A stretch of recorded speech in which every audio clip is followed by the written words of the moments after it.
Olá, amigos, eu espero que vocês estejam bem, vocês estão acompanhando os nossos estudos, são pequenos vídeos que nós estamos trazendo a visão do irmão José, nessas obras, nessa coleção que ele vai relatando para nós vários posicionamentos de mudança do nosso estado íntimo. Nós estamos escolhendo alguns livros e nesses alguns textos para a gente trazer esse movimento de autoconstrução, de autoconhecimento, mas acima de tudo, para que nós possamos trabalhar a autotransformação, ok? E trabalhando o livro de ânimo firme, nós vamos ver neste momento o capítulo 14, que se chama Nem que seja de rastros, ou seja, pelo título vocês já entendem, nem que seja de rastros, ou seja, nem que seja rastejando. Vamos ver o que ele coloca para nós? De quando em quando, pensamentos sombrios te assaltam a cabeça.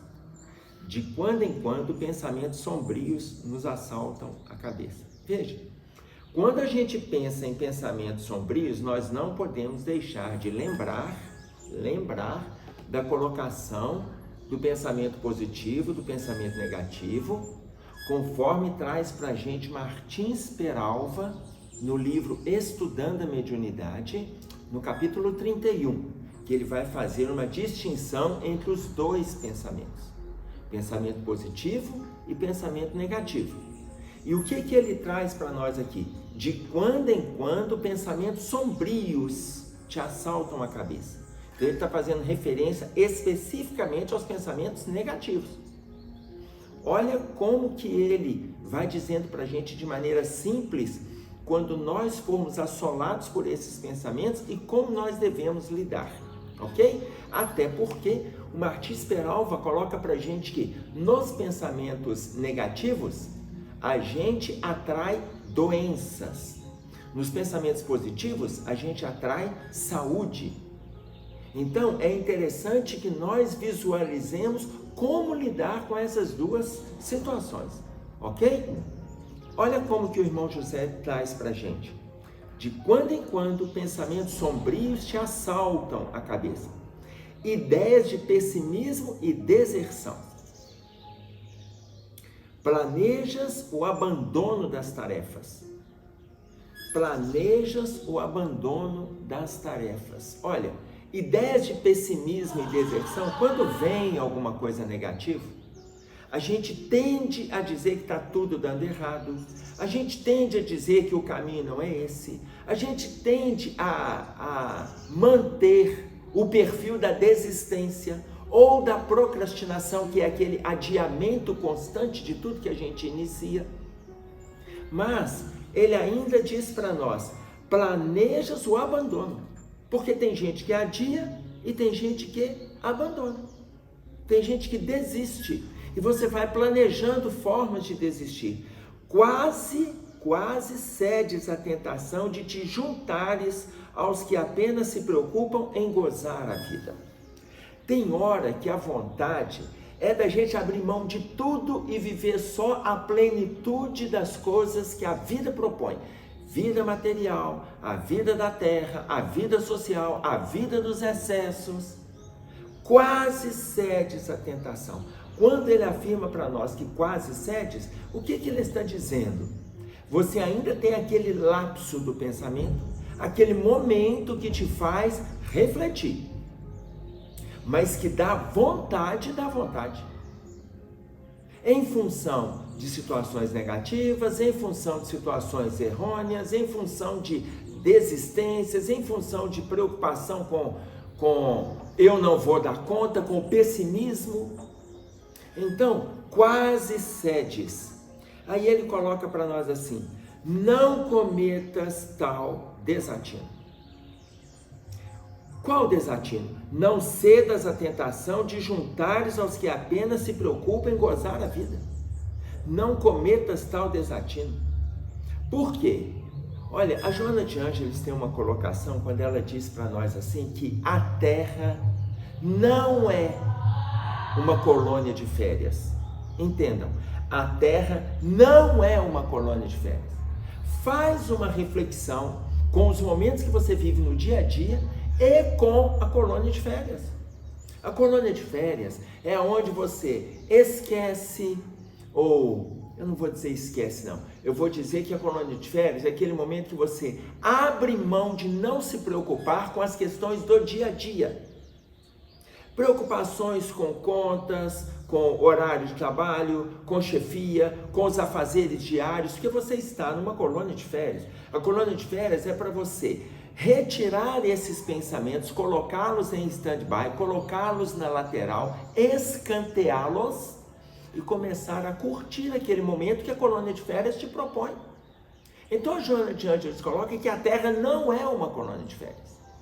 Ou seja, nós temos preocupações diárias, de afazeres, de disciplina, de cuidado, de atenção, de relacionamento social, de envolvimento com a solidariedade. Nós temos preocupações diárias, além da manutenção necessária do nosso corpo físico e do nosso relacionamento com o trabalho. Preocupações diárias. Então, quando o irmão José coloca, não atenda a esses desatinos, ele está dizendo para a gente não atender àqueles que te convidam para gozar a vida. Gozar a vida. Por isso que nós fizemos a associação com a fala da Joana de Ângeles, que a Terra não é uma colônia de férias. Ok? E aí ele coloca para nós, não cometas tal desatino, pois haverás de arrepender-te e o vazio que sentes na alma se ampliará indefinidamente. O vazio que sente na alma se ampliará indefinidamente. E aí eu estou lembrando aqui, porque para nós nos libertarmos desse vazio, é importante que a gente entenda o momento que nós estamos vivendo.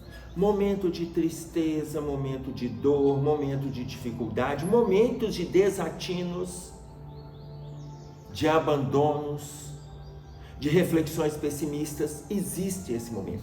Mas o poeta e escritor Tiago de Mello, ele desencarnou com 95 anos de idade. Desencarnou agora em 2022. Veja bem, ele tem uma colocação quando ele diz assim, faz escuro, mas eu canto. Ele tem um livro que se chama Faz Escuro, mas eu canto. O Tiago de Mello, ele nasceu na cidade de Barreirinhas, no Amazonas. Ele começou a fazer medicina, depois ele largou o curso de medicina, foi se dedicar aos seus livros, à sua obra, depois ele foi para o exílio, em função das suas ideias de liberdade, mas liberdade da alma, mas a má compreensão, a má interpretação, fez com que ele fosse para o exílio, e ele passou pelo Chile, passou pela Argentina, foi para a Alemanha, para a França. Quando abriu o movimento quando veio o movimento de abertura, ele volta para o Brasil, volta para a sua cidade natal em Barreirinhas, e depois ele se muda para Manaus, e ali ele desencarna. Manaus também no Amazonas. Então, ele fez a vida dele acontecer ali, e quando ele fala, faz escuro, mas eu canto, é um poema que intitula o livro, mas ele vai colocando sobre a importância da manhã, não é o amanhã. Ele fala, faz escuro, mas eu canto, porque a manhã vai chegar. E o sol vai trazer a alegria de um novo dia. E ele fala que aquelas reflexões da madrugada, ela vai trazer para a gente uma vivificação. Eu estou colocando na minha linguagem, mas se depois vocês puderem ter acesso ao poema, vai nos auxiliar muito na interpretação. Por quê? Porque não é para nós atendermos aos desatinos. Não é para nós alimentarmos o vazio existencial daqueles que trazem a dor e fazem da dor o seu movimento de escuridão da alma. Então, quando o Tiago de Melo coloca para nós, faz escuro, mas eu canto, ele está dizendo que nós temos que abraçar as perspectivas novas, porque a manhã vai chegar. O momento do sol vai chegar. A clareza do discernimento, do seu bem-estar e das suas relações, a clareza vai chegar. Vocês estão acompanhando que o nosso título é Nem que seja de rastros. E aí, irmão José diz assim: somente o bem que houveres feito te garantirá a paz da consciência na hora do grande adeus. Somente o bem que tiveres feito te garantirá a paz da consciência na hora do grande adeus.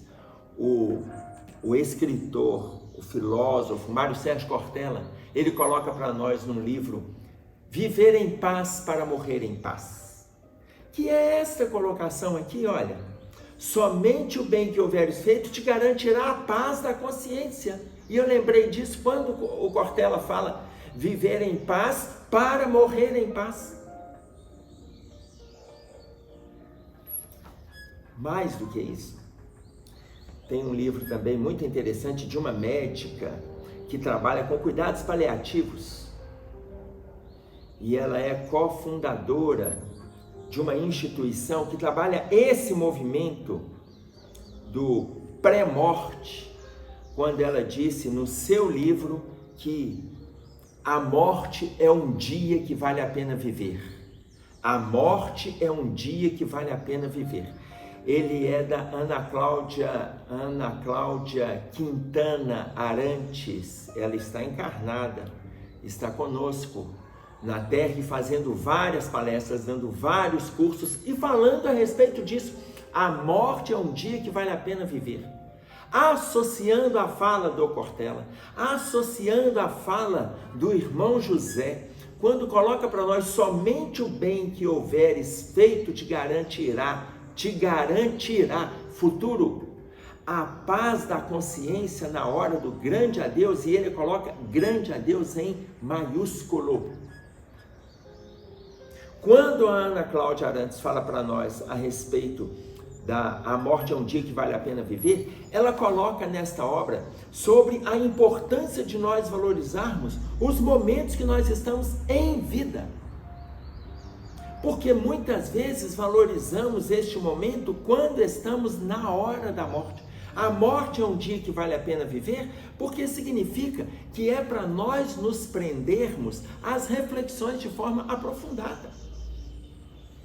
E é muito interessante porque essa colocação dela, ela traz um movimento de reflexão sobre esta postura, quando neste movimento de reflexão, ela vai trabalhando sobre os seus contatos com os pacientes, com o retorno que eles dão, com o aprofundamento intelectual e social que ela tem com a sua vivência, com a sua prática clínica, com a sua prática médica.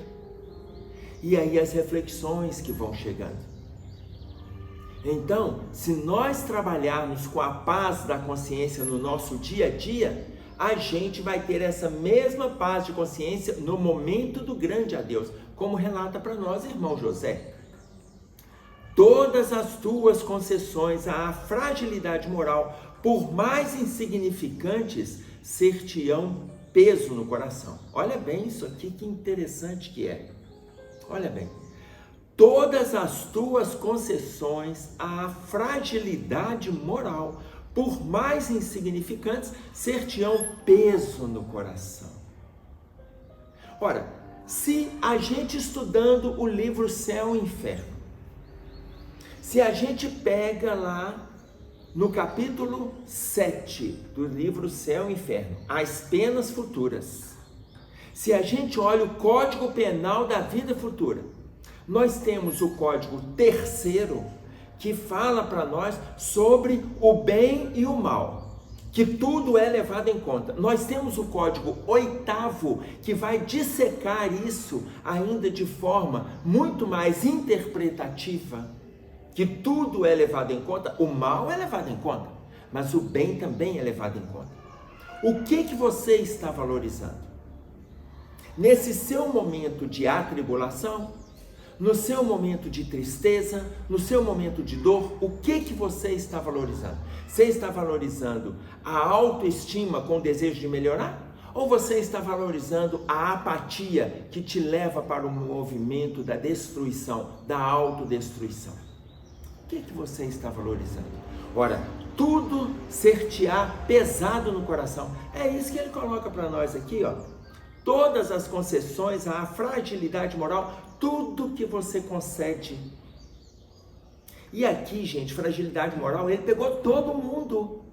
Porque todas as pessoas têm essa fragilidade. Todas as pessoas estão com essa dificuldade.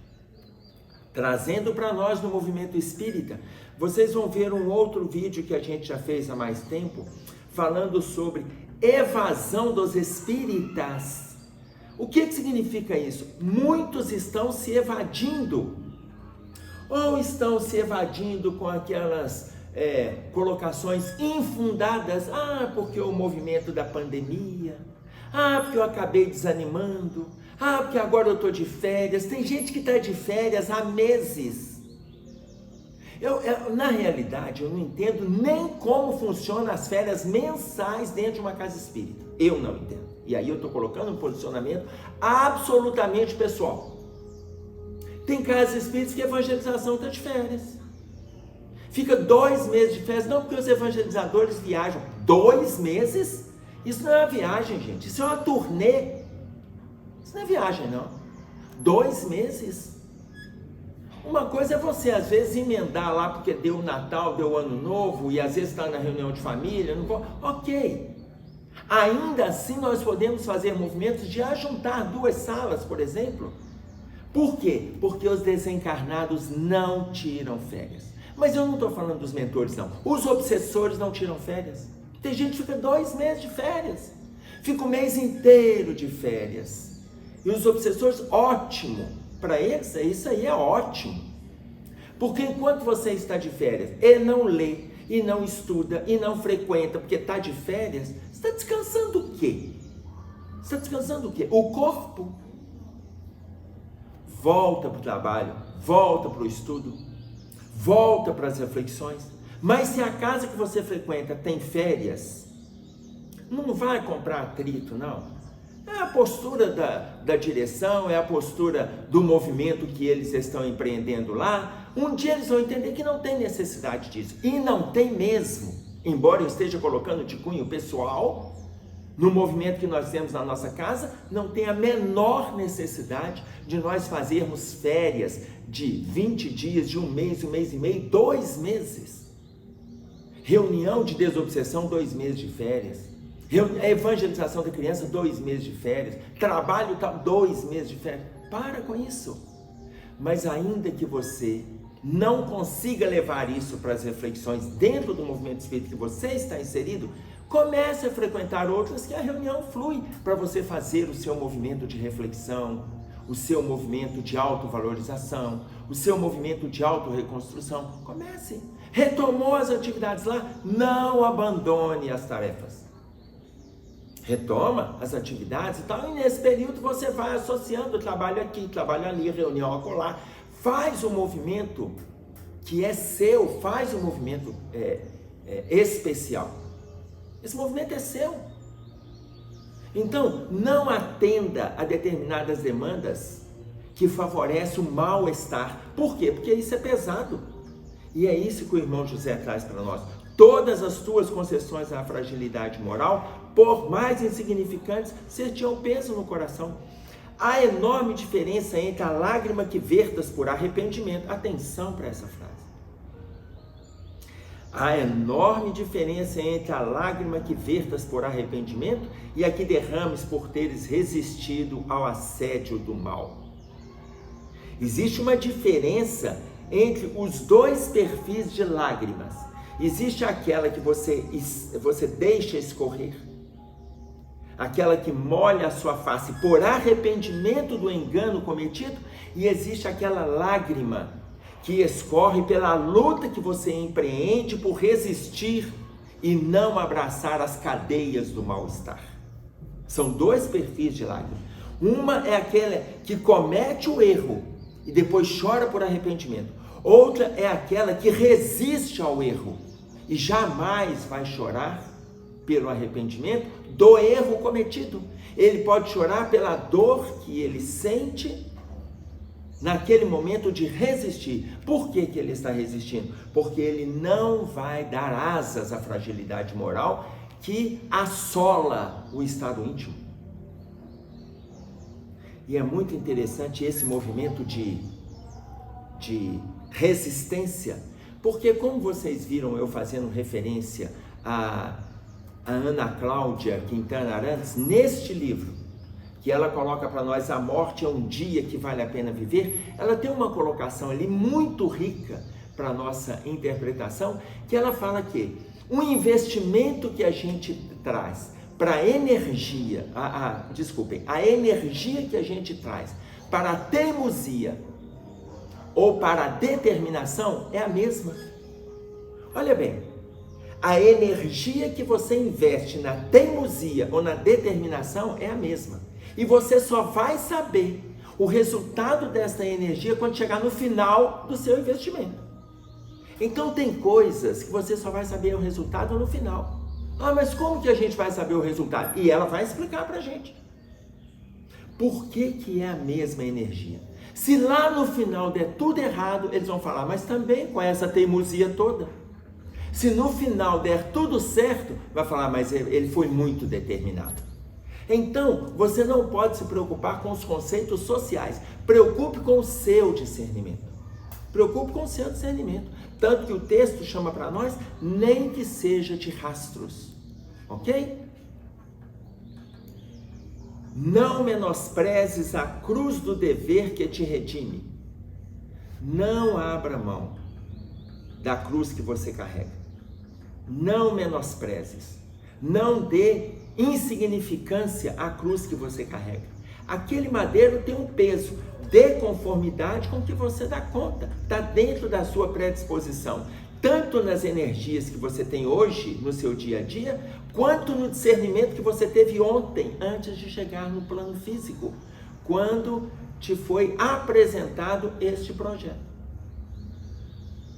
Então, não menosprezes a cruz do dever que te redime. Persevera. Olha como que o irmão José volta no título neste último parágrafo. Persevera com todas as tuas forças e nem que seja de rastros, caminha para diante. Persevera com todas as tuas forças e nem que seja de rastros, caminha para diante. Ou seja, o que ele está dizendo para nós? Não desiste. Nem que seja de rastros, não desiste. Vocês vão lembrar daquela colocação de Paulo, quando ele coloca para nós, quando ele escreve para a gente, para os hebreus, quando ele escreve aos hebreus, e aí eu estou colocando quando ele escreve aos hebreus, a única carta que Paulo escreveu de próprio punho foi aos hebreus. No capítulo 12, no versículo 12, ele coloca para nós assim: tornai a levantar as mãos cansadas e os joelhos desconjuntados. Tornai a levantar. Quando o irmão José coloca para a gente no capítulo 14, nem que seja de rastros, é um paralelo à colocação de Paulo que está lá no Novo Testamento. Nem que seja de rastros, tornai a levantar as mãos cansadas e os joelhos desconjuntados, e endireita a tua estrada, endireitai as veredas dos vossos pés. Então vocês veem que a espiritualidade vem trazendo informações para nós associarmos a nossa busca pelo bem-estar. O nosso movimento é esse: não desistirmos, haja o que houver. Voltando à colocação de Tiago de Melo: faz escuro, mas eu canto. É isso aí. Eu espero que tenha valido as reflexões que vocês estejam bem e que vocês aprimorem aquilo que a gente tem trazido. Não desistam e não se contentem. Aprofundem. Um abraço a todos, até breve, se Deus quiser.